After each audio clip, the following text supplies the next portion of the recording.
சொல்லிட்டே இருக்கீங்க சார். இன்னும் வந்து தேவைக்க கூட்டணி அவசியமா தேவைப்படுதா?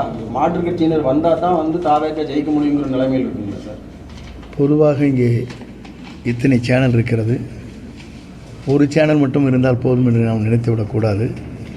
அத்தனை பேரும் அவங்களுடைய செய்திகளை வெளியிடுவதற்காக தயாராக இருக்கிறார்கள்.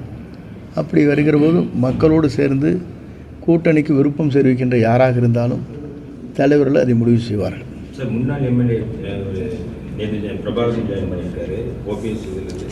இப்போ அது மாதிரி இப்போ லீடர்ஸ் யாராவது வரதுக்கு வாய்ப்பு இருக்கா சார்? அது பொங்கலுக்குள் தெரியும்னு சொல்லிட்டு இன்னுமே அதிமுக ஒருங்கிணைக்கும் பணியில் பலர் ஈடுபட்டிருக்காங்க. இப்போ தாவேக்காவை கடுமையான இதில் இருக்கிறப்போ அது சாத்தியம் எங்களை பொறுத்தவரையிலும்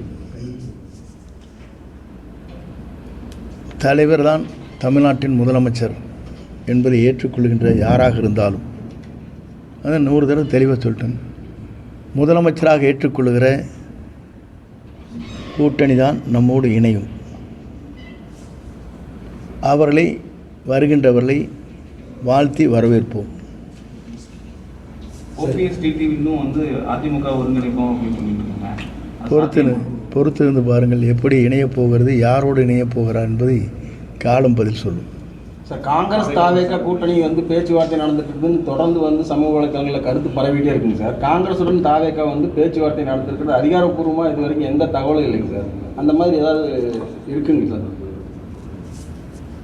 யார் வேண்டுமானாலும் கருத்துக்கள் பரிமாறலாம். பேச்சுவார்த்தை என்பது தலைவர் இருக்கின்ற போது அவரோடு கலந்து பேசுவதுதான் பேச்சுவார்த்தையாக இருக்கும்.